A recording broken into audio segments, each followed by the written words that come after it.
umva nakubwiye ngo batwara imbwa ngo nimba batwaye bajyana ese ko ndawe wabyegereza umutima nabyegereza umutima ariko no nsobanurira wakubateye kuvuga ni ibiki ko nta byabaye ubundi se bwo wamwambika impeta biramureba wowe bikureba he aho tuziranye urahazi that's why ndi kuburana nyine kuko nzi neza ko yandisemo n'ubundi yaguhisemo se impeta iri he bakwambika akose wese kwivanga mu bintu byanjye na ide nta mugabo watwangire nabaye imbwa ngenda nimba ari ibyanyabyo nimbwa ifite n'umurizo imbere yanjye arambwira ngo nimbwa koko niba ari byo ko urimbwa rega batwara imbwa ntabwo bajya batwara umugabo wenda hari ibyo ntajya hano ngo mvuge twese tuzi akayisha nawe renda gukora ubukwe sinzi ikibitera reka mbaye ikaze bakunzi bacu mbasuze mbifurize kugubwa neza muri mwese impande n'impande zitandukanye z'igihugu umunsi ngarukanye na Nyakso meze neza ebana ni sawa siri meze bite se bimeze fresh urashima Imana ndashima Imana kabisa urebye ebana nta kirapfa buri umuntu akiri muzima yego ibintu biba bigenda kabisa muri Nyakso Hub biri gucamo ngira ngo urabona ko abantu sinzi niba wenda wabibonye ruguru abantu barimo agaceri bari kugakanda n'agafi buri abantu bazikora umuceri gusa n'inkoko ariko n'ifi ibihari kabisa ibihabaye ibiciro byanyu ntago bihenze ibiciro ntago bihenze ugereranyije n'ahandi hose twagerageje bitewe n'abantu batugana kubiringaniza tutabihanika cyane ariko nanone tutabimanura cyane ngo usange wenda turimo turahomba so abantu rero n'abaza hano baguha ubuhamya ntago bihanitse delivery irakunda anytime ushaka kuduhamagara cyangwa wakumva telefone utayifatisha ugakoresha WhatsApp ni 0799 33742 yego kabisa niyo nimero ku bantu bifuza kuba basohokera cyangwa se bakoresha delivery muri Nyakso Hub yego kabisa utuye kuri kaburimbo kabisa kuri kaburimbo wabyumvishe yego kabisa ni neza cyane yego tugiye kuganira harashize igihe tutaganira tugane none ibintu bimeze neza washinze business yawe ariko abantu bakibaza bati kubera iki wahisemo gushinga business ijyanye n'ibintu bijyanye n'ibyo kurya ndetse no kunywa kanushinge company yo gufasha abana mu bintu bya filime ibintu nk'ibyo cyahisemo ibintu nka biriya impamvu niyo ngiyo ndayitekereza nuko cyaba ari igitekerezo cyiza ariko impamvu nuko iyi business mbere na mbere ni yungukiramo abantu benshi ni business itanga akazi ku bantu benshi icyo nicyo kimwe ikindi abo bakina filime n'iyi ngiyi ahubwo nabakiriramo nababwira ni wenda kuwa mbere muzaze tujye iyi mbuga tuyikoresha ni urugero so iyi business ikomatanyijemo ibintu byinshi niyo mpamvu yitwa hub yego nuko ngo ni ahantu habera ibintu byinshi yego kabisa nubwo njye nanasobanukiye hub icyo ari cyo kuko nsanzwe menya abandi bakora business bakita bar and restaurant wese Nyakso Hub kugira ngo byose bizajye bihakorerwa ibintu birushaho kugenda neza hanyuma rero ntabwo muri filime turi buze kukubura muri filime muramburaho amezi make kugira ngo mbanze nite kuri ibi bintu bijye mu buryo ariko ntago murambura 100% zizasohoka gake ariko zizasohoka noneho nyuma ibintu byaramaze gufata ngira ngo abantu barabizi urabanza ukita ku bintu bimwe bigafata byaramaze gufatisha nibwo none nahita nongera ngasubukura filime ariko nubundi ziraba zisohoka gake ubu ugiye kuvuye muri comedy ntago ngiye ko mvuyemo ariko zizasohoka gake ugereranyije kuko mbere nasoraga buri munsi ugasanga video yagiyeho buri munsi ariko ubu ngubu mu kwezi ashobora kuzajya hajyaho video nk'eshanu 10 bitewe n'umwanya nabonye kuko ibi bintu bisaba umwanya bisaba kuba uhari bisaba kugira ngo abantu babone serivisi nziza nabonye imbi umenye ukwikosora kuko ntago wayimenya utahari ubwo se amafaranga ya YouTube agiye kuba agabanyutse rero amafaranga ya YouTube aragabanuka ariko bitewe n'icyo nshaka bitewe n'icyo nshaka n'icyo ngamije yego kabisa uri kubihereza umwanya muke mu gihe nabonye abandi barimo barabizamo nabonye na Emrene yarinjiye muri cinema ari gukora filime ubwo urumva rero nkahita nibaza Nyakso koko bino bintu muri kugenda musiga n'abarigende bizasigaramo oya ntago ari ukubisiga tuba tugomba gushakira hose kandi n'ikindi buriya uko hazamo abantu benshi ni ku ruganda rwamamara ko hari ubushobozi bwo gutekereza filime nshobora kuba ntafite basanga umuntu mushyashya nibwo azanye ibyo rero nibyo tuba twifuza innovation mu ruganda mu minsi iri imbere ugiye gutangira gutanga akazi ku makampani cyangwa se ku bantu nako ku bantu bamamaza nk'uko nawe waguherezaga akazi ariko njyewe ntago ari akazi ahubwo ni ubuvandimwe kubera ko ngiye abantu benshi mu ruganda turaziranye kandi hari ibyo mba naragiye mbafasha nubwo ntaba narabibafashije hari ibyo nawe baba bazanyeneraho so ntago byangora mvuge ngo ngiye gutanga akazi ahubwo nk'abavandimwe ni support baba bagiye kumva yego kabisa. Nyakso twabonye ko wateye imbere biradushimisha abantu benshi baravuga bati ubu ngubu ikiba kigiye gukurikiraho ubwo ni igikwe nk'abandi ariko abantu ejo nagiye gutya mbona umukobwa wawe Aisha wazanye muri kano kazi bamwe bari bazi ko Aisha mukundana ubundi Aisha ntago mukundana ubundi wa mugani wapi ntago dukundana ntabwo twiye dukundana yego ariko nanone ntitwangana ni mushiki wanjye yego kandi turakorana neza uri kumufasha mu gahinda ari gucamo agahinda bwoko kise ka Emirene ariko Emirene yeka batirigeze bakundana kataragize bakundana abantu benshi bari bazi twari tuzi ko bakundana wapi byaterwaga nuko wenda buriya abantu bababonanaga yego cyangwa uko bababonaga kandi ibyo ngibyo nkeka buri wese bafite ubushobozi bwo kujudginga ibintu mu buryo butandukanye ariko ngiye mu byonzi nago bisinzi wenda umubano wabo uri hagati yabo bigiye kure ariko ngiye mu makuru mfite nago bigeze bakundana wigeze ugerageza kuvugisha Aisha se ngo wumve ko namerewe namuvugishije numva ameze neza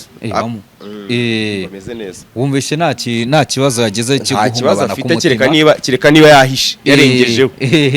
yihagazeho kereka niba yihagazeho biriya bintu byigeze bikubaho ukaba wakundana n'umukobwa warangiza ukajya kubona ukabona ashyize hanze invitation wapi ntabwo birambo ariko nzi umuntu byabayeho yambwiye ko ari nawo munsi y'igiyeho kunywa itabi yakubwiye ko ariwo munsi y'igiyeho kunywa itabi yakundanaga n'umuntu abona bamushyize muri groupe y'ubukwe ya wa muntu bakundana yego ibana ngajya mu kabari ngo inzoga ngo biranga ngo yumva ngo ntari kubyibagirwa washyizemo itabi ngo atamu rwarasinzira arabyibagirwa ngo niwo munsi wa mbere y'igiyeho kunywa itabi na n'ubu aracyarimo yatangiye kunywa itabi kubera gukundana n'umuntu bikarangira amuha invitation y'ubukwe kabisa ni ubwo bwa mbere yasomye ku itabi na n'ubu ngo aracyarimo yego kabisa biteye ubwoba rwose abantu biteye ubwoba ubwo urumva abantu benshi bari bahangayitse bari kwibaza bati amaherezo ye araza kuba yahe bitewe nuko yaraje rimwe na rimwe ejo bundi noneho basohora na filime ubona bakundana arangije bahita bamutera uw'inyuma ibyo banci bise gutera uw'inyuma watungwe no kubona Emirene se wowe asohoye invitation byarantunguye ko namushyiraga muri kategori ya ba bantu ba nta gikwi yego ariko byaranunguye biranashimisha kubera ko buriya bari intambwe umuntu ateye yego nawe wajyaga wumva ko ashobora kuzabukorana na Aisha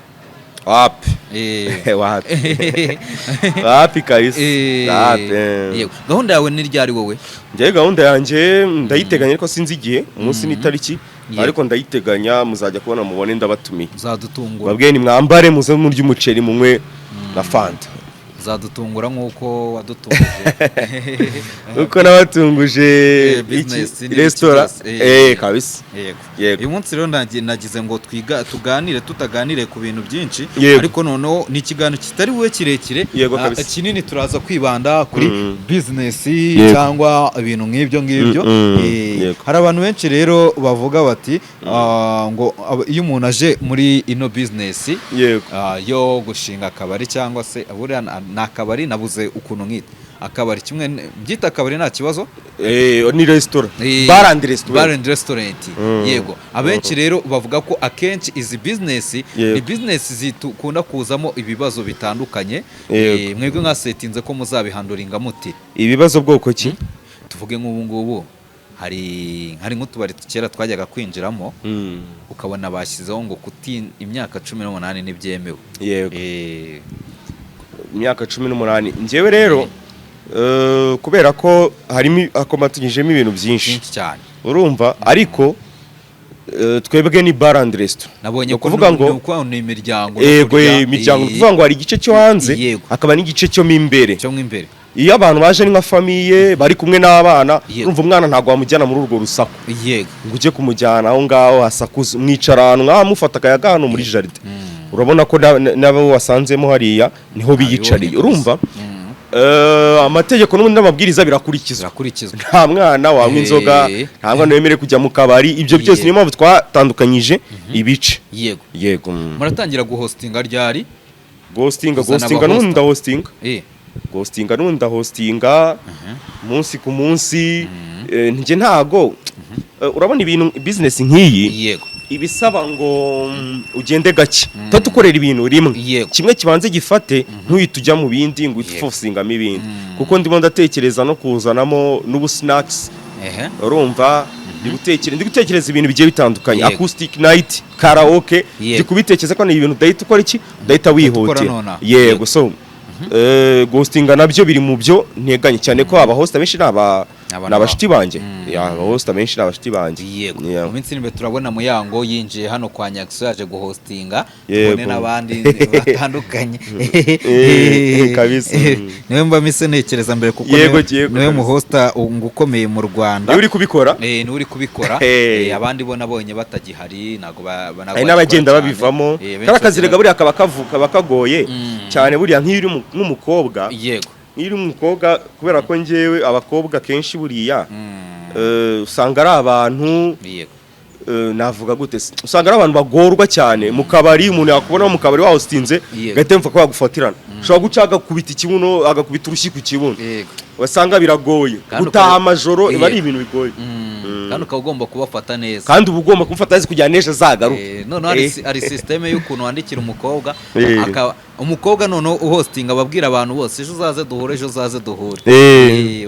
ukagenda uzi ko muri bubona ntimuganire kabisa yego kabisa so muri sinema uvuye muri sinema ntabwo uyivuyemo uhugiye muri business utangiye gushinga business ubwo n'amafaranga wakuye muri sinema ubonye ariko banditse ariko abantu benshi bavuga ko iyi sinema nta mafaranga abamo wewe kugira ngo ubone amafaranga yakora business nk'iyi wayakuye iyo abantu bavuze ngo amafaranga avuye muri sinema abantu bumva kwa prodinga ugakora kuri YouTube yego kandi ntago ari yo mafaranga yonyine ndaguha urugero hari igihe umuntu amarinki ngo musharingire akaba mpaye amafaranga yo gusharinga umuntu akambwira ngo nyamamariza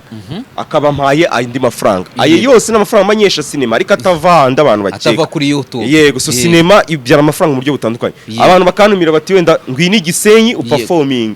bakamuhenda miliyoni 2,800 magana ngahe ayo ni amafaranga mpeshejwe na sinema na kandi nayo mbara ko avuye muri sinema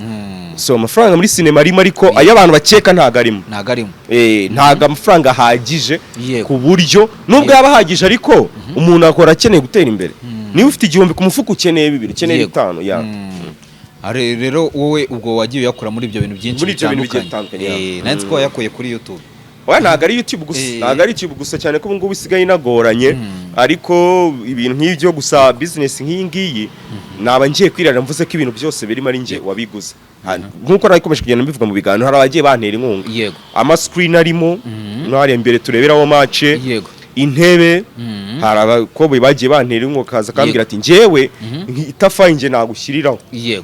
ntiringire ugasanga nyine umuntu ugiye ufatanya gutyo ukahita wongerana n'amafaranga wari ufite niyo mpamvu business nk'iyivamo abakinnyi bagenzi bawe muri mu ruganda rumwe baguteye inkunga bagusapotinze ni bande bose baragusapotinze Kiramani yaransapotinze Aisha Tsabi Mitsutsu Bobo umva katwumve Makanika Patino n'abarumunabe bose Rinda umuturanyi ugashyiraho Didimani Basankara abo bose n'abandi nibutse Kiramani yagusapotinze iki Kiramani urumva yaje hano na timu ye bashaka ko bavuye gushutinga ko yambwiye ko bari buce muri shooting barya ku gaceri umva iyo umuntu akariye ntago inyungu banyifite n'utwo two kunywa inyungu banyifite kandi no kuhagera gusa yanakoreye na anniversaire yakoreye na anniversaire no kuhagera gusa abantu wenda niba barufashe inkuru agafatamo icyapa n'iki n'uburyo bwa advertisement yego kabisa ubwo urumva Kiramani nsabise ko we nigeze mubona Nsabi yaje ari nijoro dusa nkaho tugiye gufunga niyo mpamvu abantu benshi ariko na postinze aka video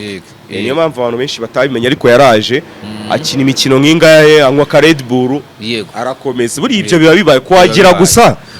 gusa nawe ukirebera anytime wazana n'undi cyangwa se ukazana wenda n'umukunzi wawe famille yawe bavuga ko Nsabi yiyemera yego Nsabi ngo yiyemeye kuri Kiramani cyane niyo mpamvu ubwo Nsabi yahageze Kiramani agiye oya yageze umunsi ugukurikiye umunsi ukurikiye ntabwo yageze kuri opening kuko Kiramani yaje kuri opening Nsabi yaje nka nyuma y'iminsi 2 yego rero amatiku ya navuga ko ari amatiku Kiramani yagize atya avuga ngo Nsabi yaramuhemukiye ndetse Nsabi nta kintu arabivugaho ubona gute kubona abantu bagumye guhemukirana gutya nka Kiramani yatangiye ari umukire nyuma ngo aza gukena Nsabi mwaka amafaranga atabaho ubukene bwo muri sinema nibwo wateye umugero uhituza mu nshinga business oya nta bukene nge nari mfite kuri icyo kintu waruvuze nje nemera ko abantu bagira uko bakorana bakajya n'igihe cyo gutandukana ntago abantu ari imineke y'ibimane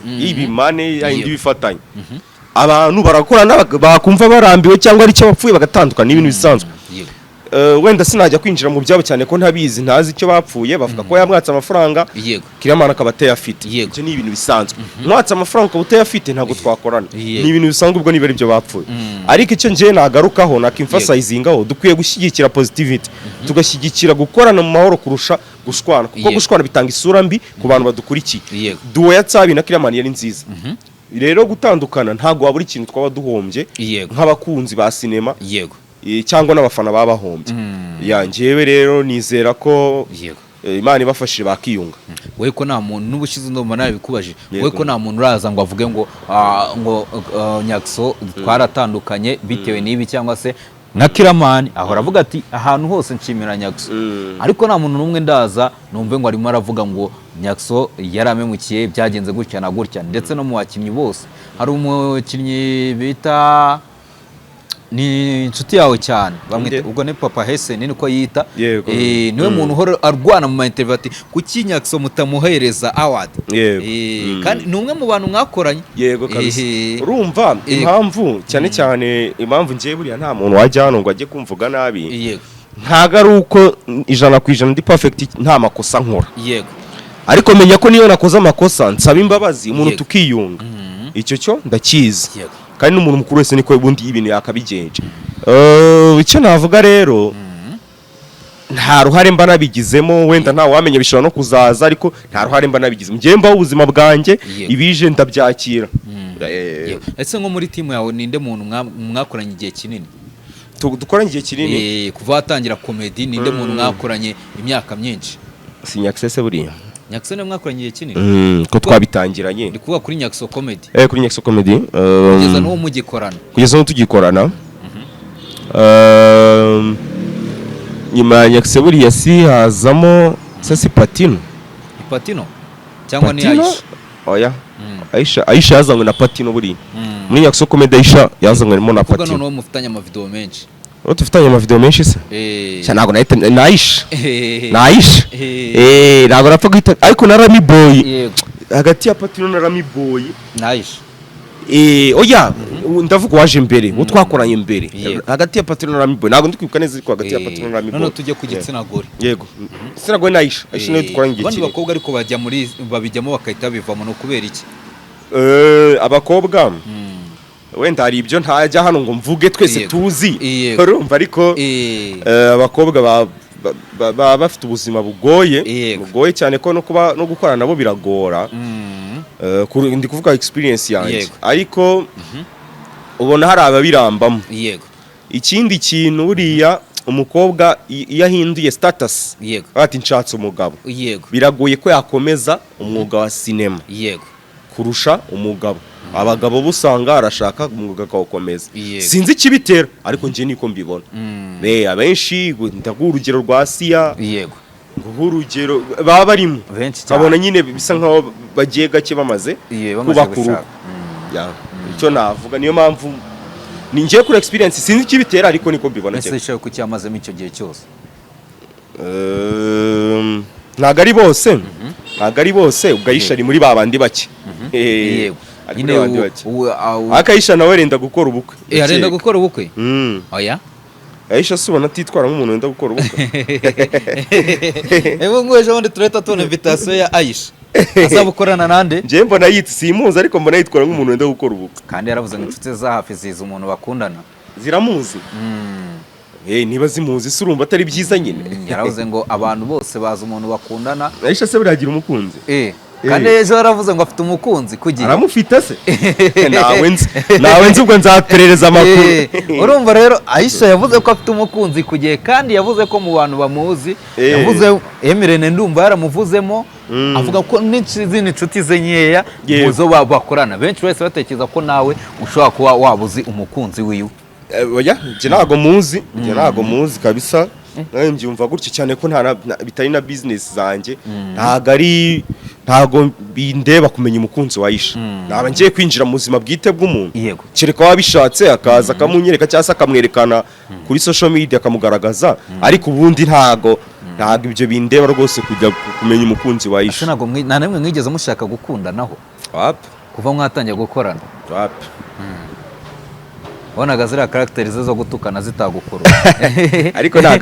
Aisha mu buzima busanzwe nagatukana mwana umwana mwiza wenda nkawe wa mbere umuhamya muraziranye naga ari umwana mubi naga ari umwana mubi iriya ni character umuntu abaya yaramuremyemo muri filime ariko ntago ari nkuko bavuga nyine ari ingore n'umwana mubi mu majanti n'umwana mwiza cyangwa Fabiola ari nayo mpamvu bagenda bamara igihe kingana gutyo bagenda bamara igihe kingana ntago amari iyo myaka ahubwo ari inkuru numvishe irantangaza buriya ngoma inari ingore ngo yaje muri sinema mbere ya Seburikoko byarantangaje ntago nari wamazemo ingahe Seburikoko yaserebuye imyaka 30 nari ingore aserebuye imyaka 35 byarantangaje ntago numvaga ko nyine amazemo iyo myaka yose. Urumva bose baje mbere ahubwo nuko wenda Seburikoko we yatangiye gukora kuri YouTube mbere yiwe yatangiye mbere yiwe ariko nundi nawe yari ahari mu binamico muri sinema yego kabisa icyo gihe niko byagenze no muri za theatre kabisa turi kugana ku musozo rero turi kugana ku musozo kugira ngo ukomeze akazi nago kuboneka biba bigoranye bigoye ariko nyine umuntu aragerageza no kugerageza tukareba ukuntu bimeze. Urabona rero muri kano kanya uyu mwaka urabona hari abakoze asante murakoze cyane zita feedback z'abakiriya wari kumbwira nari kuvuga ngo mu buzima busanzwe urabona nyine turi kwinjira muri kariya yacu iyi ngiyi turimo ya sinema yego hari abantu benshi bari kuvuga bati hari abana babakiri kuza bari bashyashya bakizamuka urabona aka kanya numara igihe runaka utari gukora hari inde mu comedian mushyashya ushobora kuza akabikora ntago ari kuvuga ngo maze igihe ntakora ndi gukora ntanakora abantu bashyashya bazahora bazamuka kandi bazakora ibintu byiza abari kuzamuka njye ntabo mbona wenda kuri YouTube mbona nta mpano nko muri uyu mwaka wenda mu myaka 2 ishize mbona nta mpano nshyashya zazamutse kuri YouTube ntazo muri uyu mwaka naziri kuzamuka mu myaka 2 ishize n'uyu urimo ntazo nge mbona uri kubona nta mukomediye uri gutanga icyizere ntazo niba abandi ni bansabi nabo ba Mitsutsu bakidomina nabo babijiyo bija nibo bakidomina urabona bitarabishe navuga ko ari ikizami dufite n'abasineaste navuga ko ari ikizami dufite kandi gikomeye cyo guproducing impano ariko tubirimo umuntu ahora abikora ariko nanone ibintu by'amatiku by'amapranka biratwicira nanone ibintu by'amapranka biratwicira gusa abakora nibura bagerageza gukora neza. Regis amaze hafi ukwezi kose ataprodinga. Regis rero yagiye hanze. Haragarutse ariko. Yego. Amaze ataprodinga n'uwo bita Kiramani nawe byagenze gutyo nagera igihe amarimensi atari gushyira hanze. Yego ariko bafite filime nshyashya. Yego ngo nabonye afite filime nshyashya bita Amaraso yanjye. Yego. Ni ryari uzakora filime irangira yawe ukayironshinga? Filime irangira nk'iyi saha wenda nk'iyi saha kabisa nkayironshinga ibyo nabyo ndabiteganya ko nabonye ariko nabonye ari ikintu kinini bisaba kubikorera budget ukabipanga ariko ndabiteganya cyane rwose vubanga so tugane ku musozo rero kugira ngo ukomeze akazi abantu tugaruke kuri business abantu bifuza kuba baza kuri Nyakso Hub location ni he? Location ni Nyamirambo rwa Rutabura aho bita ku Bibati ukiyagera mu cyapa cya bisi kabisa ukiyagera utubona igipangu kinini cy'ubururu uhita ukomeza ukazamuka nta hantu kase ugakomeza ukazamuka ku ma esikariye. Abonye hari iyo ukimara kwinjira mu gipangu hari icyapa cyanditseho kikuyobora hujya ya ari utwapa nagiye nshyiraho tukuyobora kabisa. Yego kabisa. Reka tugane ku musozo wenda tuzakora ikiganiro ubutaha ari kare kaya masaha baba bari no kugenda bwira abantu bawe nibwo baba bari no kuza. Yego so reka mushimire rero wakoze. Ariko ntabwo nagira navuze abakire banjye. Yego ntabwo nagira navuze abakire banjye mbibutse ko kandi nawe uri umukire. Uragira abakire n'umukire agira abakire siga ngo wa mukire twita umukire abafite abandi bakire. Bafite abandi bakire. Yego so nababwira ko ushaka ibikoresho byiza bya electronique, telefone, amamashini, ibintu byose bya electronique bihendutse kandi bya karite nziza. Nandi ni muri Dopic Electronics. Dukora hano mu nyubako ya TCB mu mujyi. Bibutse ko ushaka kugura cyangwa kugurisha ikintu icyo ari cyo cyose, imashini, ikibanza, inzu, amasaha, amamoto, amamodoka, website bayita Bisido Sell. Hari na application ujyaho kwiyandikisha n'ubuntu. Kwiyandikisha n'ubuntu ujyaho ubundi ugacreating account ukarebaho ibintu, noneho wowe muntu ushobora gutanga link, umuntu akagura aciye kuri ya link yawe, tuguha komisiyo ya 20%. Umuntu yahashye ikintu aciye kuri ya link yawe gutyo tuguha komisiyo ya 20%, noneho amafaranga ukazayabikuza yamaze kuzura. Ngira ngo Bisido Sell mwayumvishe, ari cyo watubaza watwandikira kuri Instagram yacu ni Bisido Sell. Mbibutse ko abantu muri Amerika ibiryo bya Kinyafrika biryoshye ni Chef African Cuisine. Ushaka amapura y'inzu kubakisha ni Daisy Company, bijyanye n'ubwubatsi bwose ni Daisy Company. Ndumva bibutse ko n'abantu bo mu makwe website igufasha kugira ngo utagira stress, ibintu bijyanye n'amakwe byose ni Wedlift. Ndumva ari ibyo ngibyo. Sirimu nawe ngushimire kabisa. Nongeye nange nimero ya delivery 0799 37 waduhamagara cyangwa ukatwandikira kuri WhatsApp tukakudelivery njya muri Nyakso Hub aho waba uherereye hose muri Kigali. Sawa urakoze cyane. Yego.